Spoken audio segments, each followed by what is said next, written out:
Hello tout le monde, j'espère que vous allez bien. Aujourd'hui, je reviens pour une vidéo un peu spéciale. C'est mon premier book tag que je vais faire. Lui que je vais faire aujourd'hui se nomme The Ultimate Book Tag. Puis en fait, les book tag,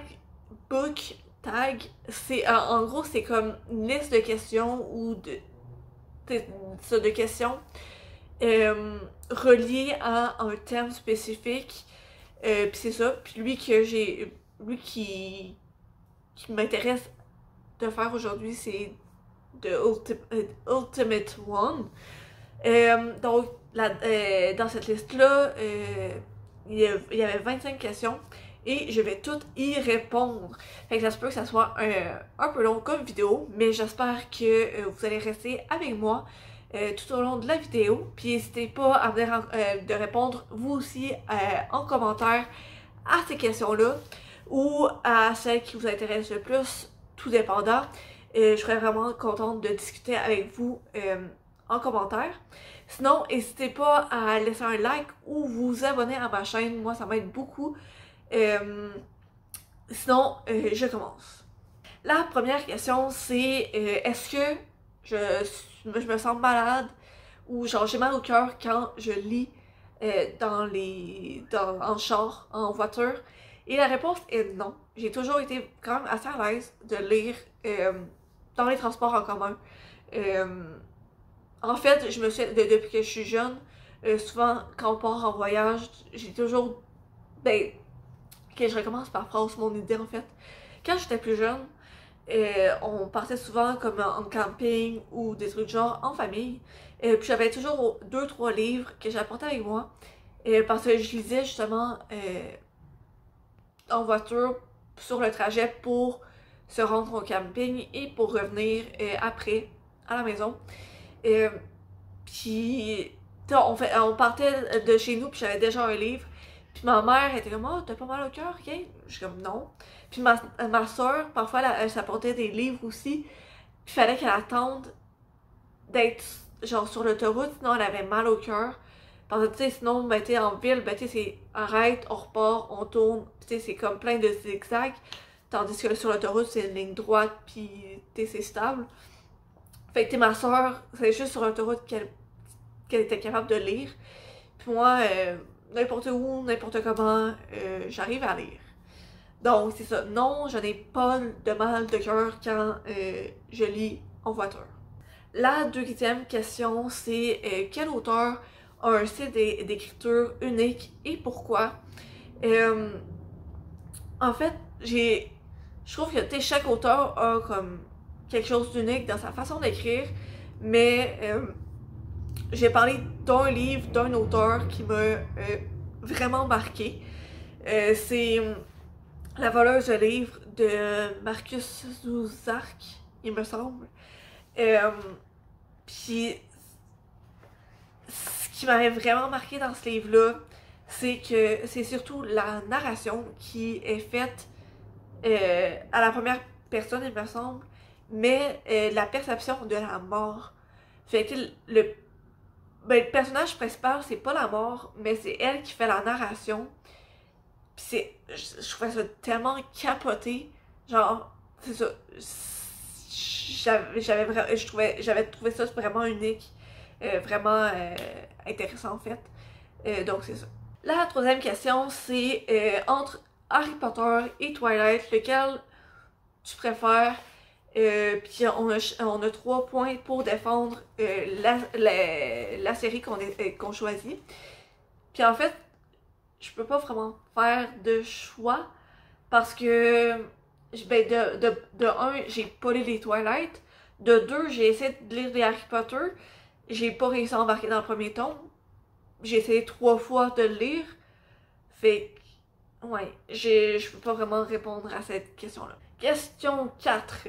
Est-ce que je transporte avec moi un book bag?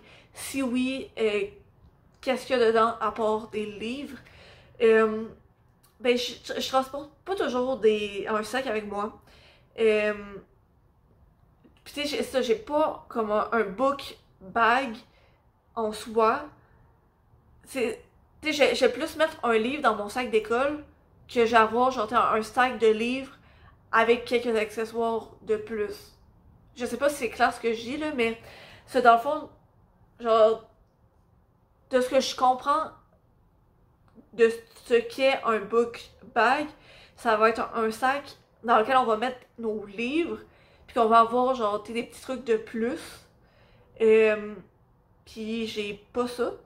Mais j'ai mon sac d'école dans lequel ben, c'est lui en fait que j'utilise le plus souvent. Par exemple, quand je vais à ma job, ben je mets mon uniforme dedans. Je mets un livre, puis ma gourde d'eau. Puis s'il prévoit la pluie, je mets mon manteau de pluie. Et aussi, ou par exemple, si je vais à l'école, ben, je mets mon livre, évidemment. Je mets ma gourde d'eau, je mets mon ordinateur portable avec lequel je prends mes notes. Puis, ben, le chargeur de mon ordinateur. C'est ça. C'est ouais. Fait que j'ai plus tendance à transporter mon sac d'école. Puis la majorité du temps, je vais mettre un livre dedans. Mais j'ai pas vraiment de book bag. Ouais. Question 5. Est-ce que je sens mes livres? J'irais rarement, mais ça m'arrive. Mais je préfère tellement les sentir à la librairie. Parce que comme, tu sais, j'ai l'impression que rendu chez nous, il y a comme la senteur s'en va, mais comme il y a quelque chose de tu sais, dans les nouveaux livres qui viennent d'arriver, ben pas nécessairement qui viennent d'arriver en librairie, mais comme tu sais, les livres de librairie, ils ont comme une odeur spéciale qui s'en va genre au fil du temps quand on les a à la maison. J'espère que vous comprenez ce que je veux dire, mais comme c'est ça, il m'arrive de sentir mes livres. Mais rarement à la maison, plus en librairie. 6e question, est-ce que je préfère les livres avec ou sans petites illustrations? Honnêtement, ça me dérange pas tant. Je trouve ça toujours cute quand il y a, à chaque début de chapitre, dans certains livres, il y a comme des petites décorations à la première page des nouveaux chapitres. Je trouve ça toujours cute. Sinon, parfois dans certains livres, ils mettent des petites illustrations, mais ça me dérange pas trop. Mais ça, je préfère mes romans sans nécessairement d'illustration, peut-être juste justement au début du chapitre.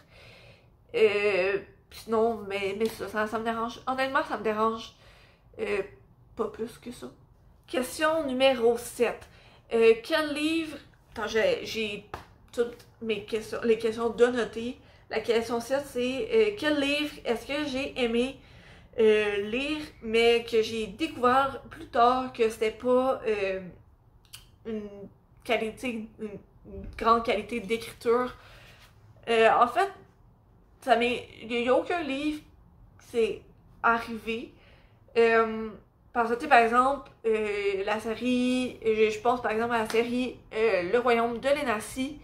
Le problème n'est pas... ben, tu sais, j'ai commencé à la relire l'année passée. Puis c'est sûr que j'ai pas au moins autant trippé que la première fois que j'ai lu au fin primaire, début secondaire. Puis c'est pas à cause de la qualité de l'écriture. La qualité de l'écriture est quand même était bonne, est très bonne. J'aime beaucoup l'autrice. Sa plume, je l'aime. C'est plus que je ne suis plus le public cible de cette série-là. Fait que c'est normal que j'aime plus autant la série qu'avant, parce que ben c'est ça, cette série-là n'est pas écrite pour moi, pour ma tranche d'âge. C'est la même chose par exemple pour la collection Tabou. Jusqu'à maintenant, j'en ai lu 2 de cette collection-là. Je les ai aimées.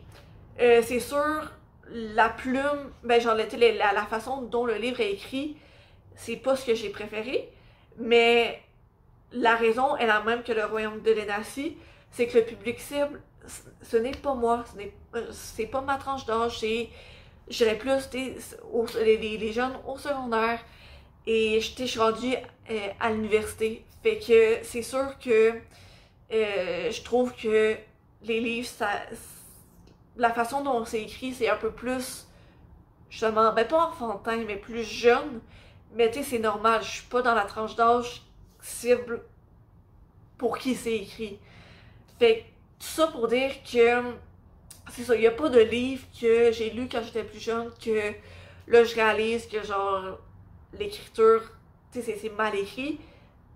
C'est plus que genre je suis plus dans la tranche d'âge de ces livres-là en fait. Vous me comprenez, je suis sûre. Question 8. Est-ce que j'ai une drôle d'anecdote à raconter par rapport à la lecture de quand j'étais jeune? La première qui me vient en tête, c'est que j'apportais un livre littéralement partout où ce que j'allais, genre littéralement. Je me souviens, j'allais au cinéma avec ma famille, j'avais mon livre avec moi pour lire avant que avant que le film commence. Tu sais, on s'entend, tu sais, dans les salles de cinéma, la lumière, c'est pas la plus forte, on va dire. Même avant que le film commence, tu sais, elle est tamisée, c'est ça le mot. La lumière est tamisée. Mais tu sais, j'arrivais toujours comme à lire, puis tu sais, je penchais le livre du côté que la lumière était pour pouvoir lire. Puis il m'est arrivé quelquefois aussi d'aller au cinéma toute seule. Je suis une femme forte et indépendante. Puis j'aime ça faire des activités par moi-même. Puis ben justement, ben, en allant au cinéma toute seule, ben je m'apportais aussi un livre pour pouvoir lire avant que ben, le film commence. Question numéro 9. Quel est le plus petit livre que j'ai dans ma bibliothèque? Je pense que c'est celui-ci, c'est Je n'ai jamais embrassé l'or de Kiev Renaud. Il est assez mince, il est assez petit. Fun fact par rapport à Kiev Renaud, en fait, c'est la fille de l'ancien patron à mon père. Fait que j'ai déjà rencontré en vrai.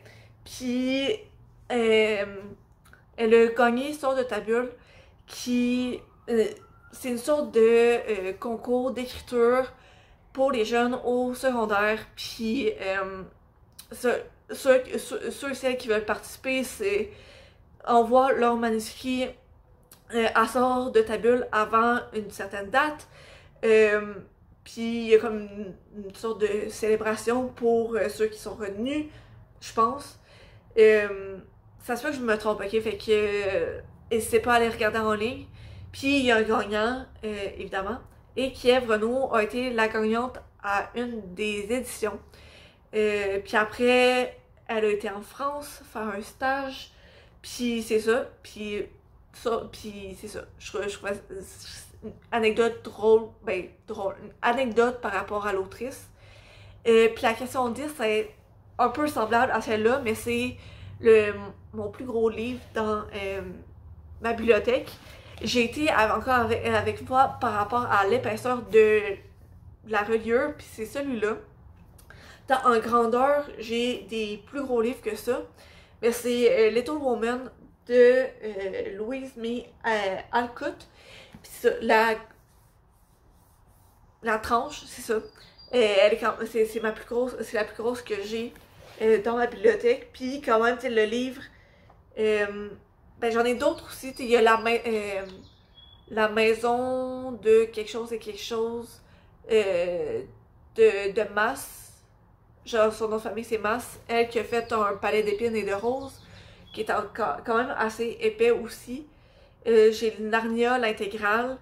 J'en ai d'autres, mais comme un de ceux qui était le plus gros, c'est celui-là. Puis lui que je préfère avec la couverture, c'est celle-là. 11e question. Est-ce que j'écris aussi? Est-ce que je me vois comme devenir autrice en fait?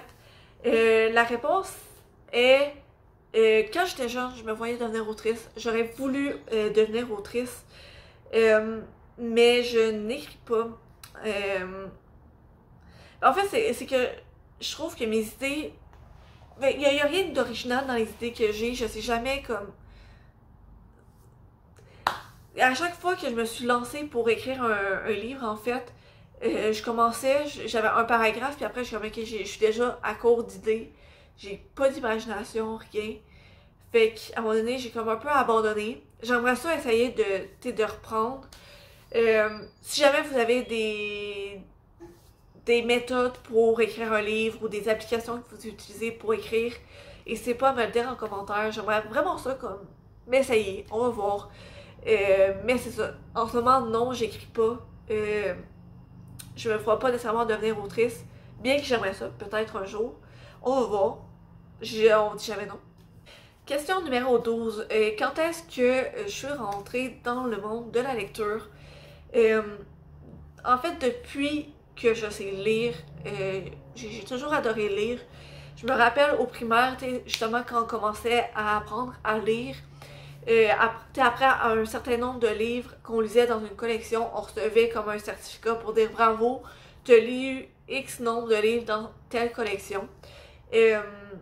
Puis, plus on lisait, plus on recevait de petits certificats. J'en avais plein. Puis même, encore une fois, au primaire, je pense que c'est en troisième année, quelque chose du genre. Il y avait une sorte de compétition entre classes de troisième année. On était 3 classes, donc 3 équipes. Puis les personnes qui pouvaient participer dans ces compétitions-là, c'est... je me souviens plus le nombre de livres qu'il fallait avoir lu, mais genre, fallait avoir lu un minimum et plus, puis on pouvait y participer. En fait, faire partie de l'équipe. Et dans ma classe, on était seulement 2 à avoir lu le minimum de livres qu'il fallait, moi et une autre fille, puis j'étais vraiment fière de faire partie de l'équipe. Fait que ouais, genre, depuis que je sais lire, je suis dans le monde de la lecture, j'adore lire.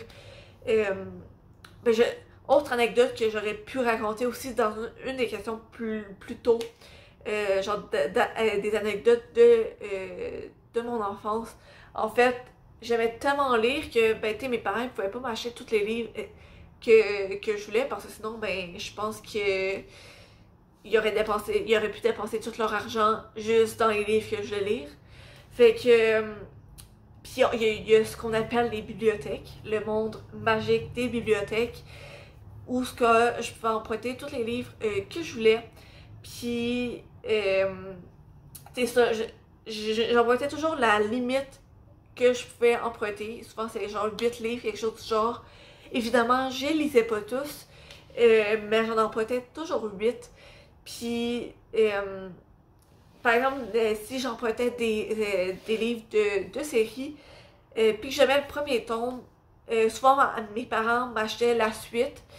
Parce que, c'est ça, souvent, ils m'achetaient pas le premier tome parce que, si je l'aime pas, genre, ils vont pas m'acheter la suite. Puis, ça fait un peu pas beau dans une bibliothèque juste le premier tome. Mais c'est ça, dès que j'aimais le premier tome, là, ils m'achetaient le deuxième tome. Puis dès que je l'avais fini, puis si j'aimais toujours, ils m'achetaient le troisième tome, etc., etc. Donc, ouais, autre anecdote de ma jeunesse. Question numéro 13. Quel est mon classique préféré? En fait, je lis pas tant de classiques. La raison est que au secondaire et au cégep, dans les cours de français, une bonne partie des livres qu'on lit, c'est les classiques, justement. Puis dans les cours, quand on est obligé de lire des livres, on les aime pas. Parce qu'on est justement, en tout cas, dis-moi là si je suis la seule, mais genre quand je suis obligée de lire un livre, automatiquement, j'y vais de reculons parce que genre, j'aime ça lire parce que je veux lire un livre et non parce que je suis obligée de le lire. Fait que ça, je commence déjà de reculons avec la mentalité de comme, un livre que je suis obligée de lire. Puis, ça l'aide pas à aimer cette lecture-là. Puis j'ai comme gardé un peu cette mentalité-là. Pas que j'ai gardé cette mentalité-là, mais ça m'a marqué. Fait que les classiques, j'ai moins tendance à aller vers ces livres-là. Parce que, justement, au secondaire, cégep, c'est quasiment juste ça qu'on lisait. Fait que, j'ai comme associé classique à Arc ses poches. Mais un livre, en tout cas, que je considère comme un classique, que j'ai bien aimé, c'est Le Petit Prince. Je l'ai vraiment aimé, je trouvais ça cute, c'est ça. La question 14, en anglais, la question, je vais la dire en français, la traduire en français. C'est à l'école, est-ce que ton cours que tu réussissais le mieux, c'était l'anglais? Mais là, j'ai remplacé le cours anglais par français parce que clairement, le français, c'est ma langue première. Et c'est ça. Il me semble que le français n'était pas mon cours dans lequel je réussissais le mieux, mais c'est un de ceux que je réussissais le mieux. Ouais, parce que tu sais, sciences, maths, j'aimais pas ça, j'étais pas bonne. En dramatique, me semble que j'étais quand même assez bonne. Puis, ben, tu sais, j'étais bonne parce que j'aimais ça, puis j'aimais ça parce que j'étais bonne. Tu sais, c'est un peu un cercle vicieux, c'est lié. Mais c'est ça, comme le français, c'est dans mes cours les plus forts, on va dire. Il me semble. Question 15. Si je me faisais donner un livre que j'ai déjà lu et que je n'ai pas aimé, qu'est-ce que je ferais? En fait, j'irais peut-être pas à la personne que j'ai pas aimée, genre, mais je lui dirais, hey, regarde, j'ai déjà lu ce livre-là, est-ce que tu l'as reçu? Pour pouvoir comme l'échanger. Mais déjà de base, quasiment à chaque fois que je reçois des livres en cadeau, en fait, soit, soit ils viennent de mes parents, puis, ben, par exemple, les cadeaux de Noël ou. Ben, en fait, les cadeaux de Noël, souvent, je fais une liste de cadeaux que, tu sais, j'aimerais ça recevoir, puis la majorité du temps, c'est des livres. Puis mes parents, ben, ils en choisissent de ces livres-là. Fait que je peux pas vraiment être déçue des livres que je reçois parce que mes parents, ils choisissent dans la liste que je leur ai donnée. Puis souvent, pour les livres que je reçois à ma fête, ben mes parents s'inspirent de la liste de Noël que je leur ai donnée.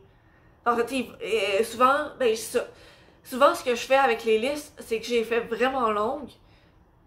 Puis, tu sais, je sais très clairement que je vais pas tout recevoir de ma liste.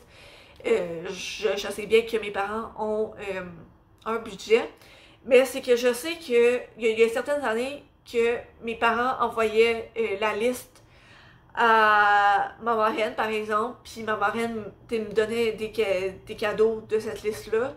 Même chose pour ma soeur, j'ai fait ça à Noël dernier.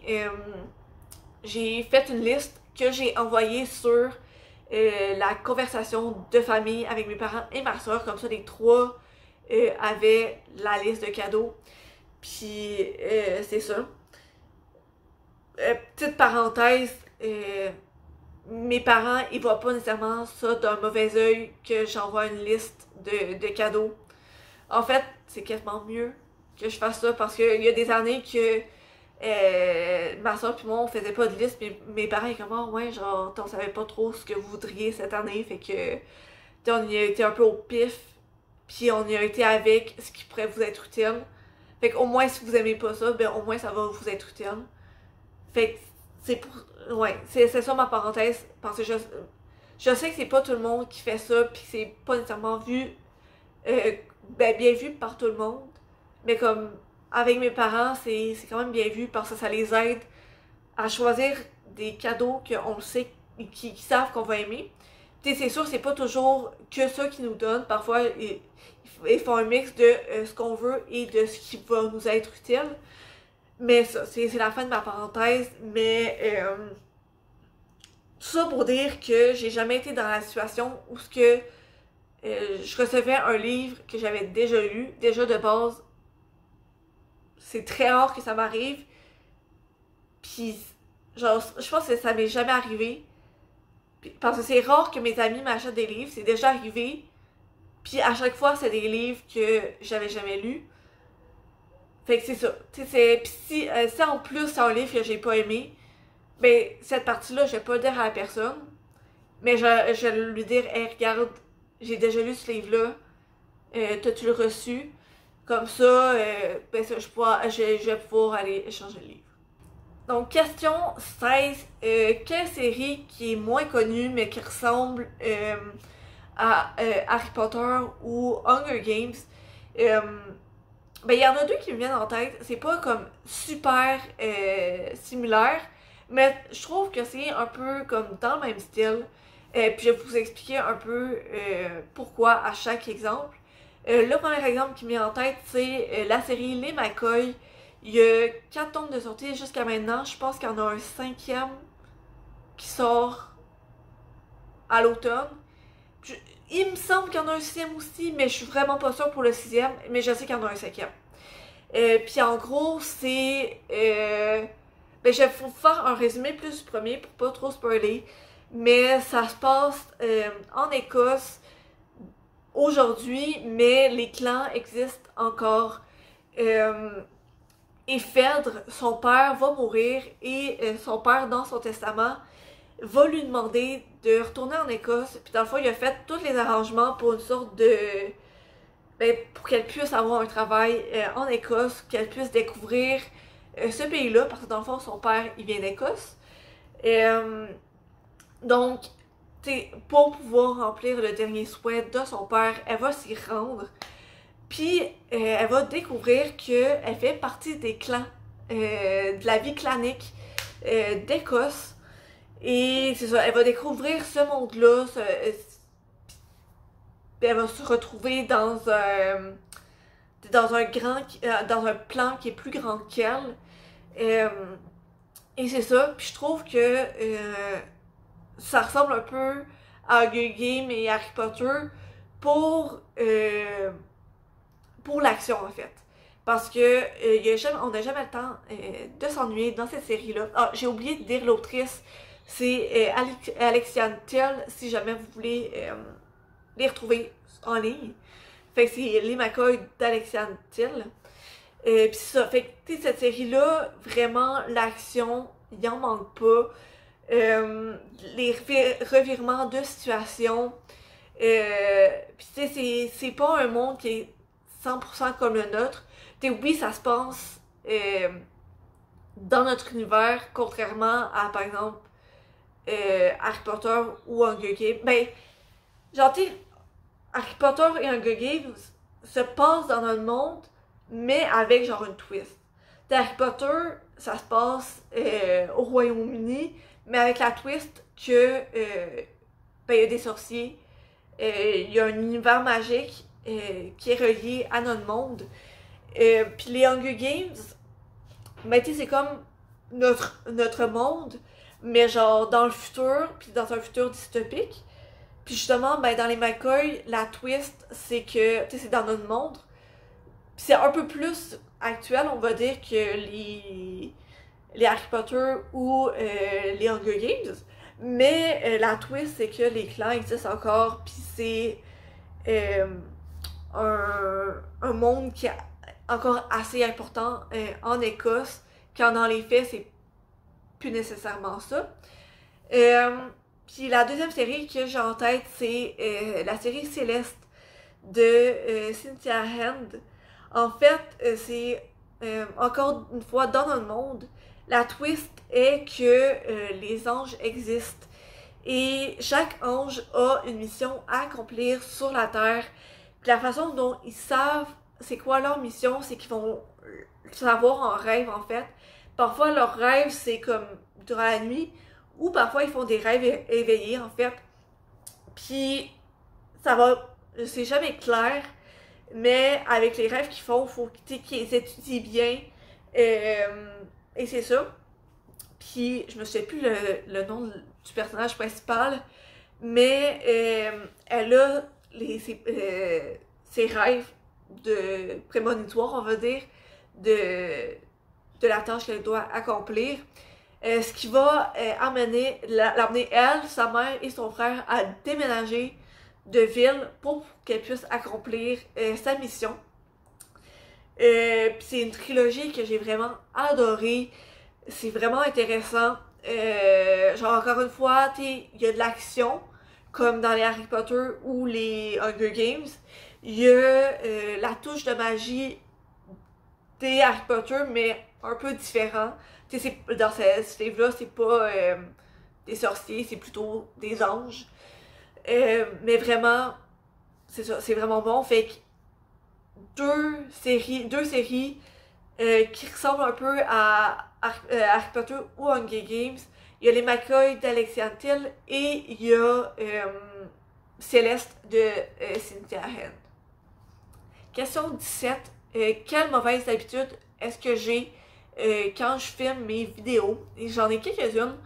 Ben déjà ça, les j'arrête pas d'en faire. J'essaie de les éviter le plus possible. Je trouve que ça fait pas beau dans les vidéos.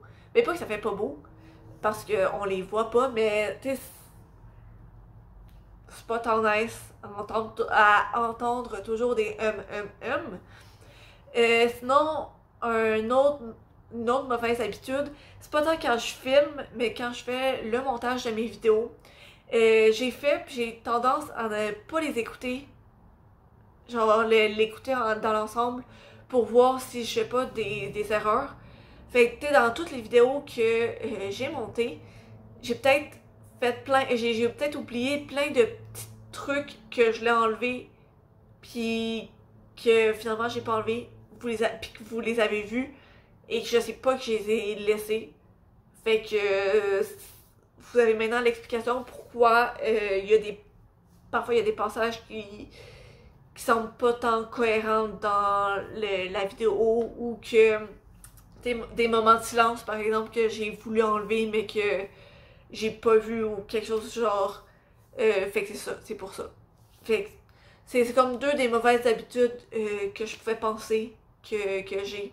Ah, sinon, une troisième, je planifie pas toujours beaucoup mes vidéos. Fait qu'il y a des trucs que je dis pas nécessairement dans mes vidéos, mais c'est vu que j'ai pas planifié ma vidéo, j'ai pas pensé à le dire. Fait que c'est ça. Ouais. La question 18, c'est quel est le mot que je préfère? En fait, j'en ai pas vraiment. Il y en a un en anglais que j'aime quand même bien, c'est bubbles. C'est juste, je le trouve beau, je le trouve cute. Bubbles. Je trouve ça cute. Je sais pas pourquoi. Sinon, anticonstitutionnellement, je l'aime pour sa longueur. C'est ça. Mais j'ai pas vraiment de mots que je préfère vraiment. Question 19. Est-ce que je suis plus une geek ou une nerd? Je dirais que je suis plus une nerd. Je connais pas. J'aurais dû regarder justement mauvaise habitude. J'aurais dû mieux planifier mes affaires puis regarder c'est quoi la définition sur internet. Mais j'allais dire les descriptions selon comment j'y comprends. Mais sur les geeks, j'ai l'impression que c'est plus genre video games, les jeux vidéo, les jeux de société, D&D, tout ça. Tandis que un geek, c'est plus que le nerd, c'est plus question académique qui va focuser sur ses études, qui va avoir des super bonnes notes, etc. etc. À l'école, j'ai pas nécessairement les meilleures notes. J'ai quand même des bonnes notes. Mais tu sais, j'ai souvent genre entre 70 et 90. J'ai rarement en haut de 90. Ça m'est déjà arrivé, mais c'est ça. Mais ça, tu sais, je suis quand même bonne à l'école. Je mets des efforts à l'école. Fait que c'est pour ça que j'ai tendance à dire que je suis plus nerd que geek. Question 20. Je vais faire, en fait, je vais prendre mes feuilles proches. Parce que oui, j'ai commencé à me faire des notes pour une vidéo pour essayer de changer ma mauvaise habitude de ne pas être coordonnée dans mes vidéos. Parce que les questions 19 à 23 se ressemblent un peu. Fait que je vais les prendre puis les faire tout en... en fait, la question 20 à 23 se ressemblent tous un peu. Fait que je vais les faire tout en même temps. Il y a la question 20, vampire ou fée et pourquoi? Je dirais que je suis plus fée parce que j'ai l'impression que les vampires, ça a été tellement trop utilisé dans les livres. Fait que c'est ça. Question 21, shapeshifters ou anges et pourquoi? Ça, j'ai pas vraiment de préférence parce que les deux, je trouve ça vraiment ça intéressant.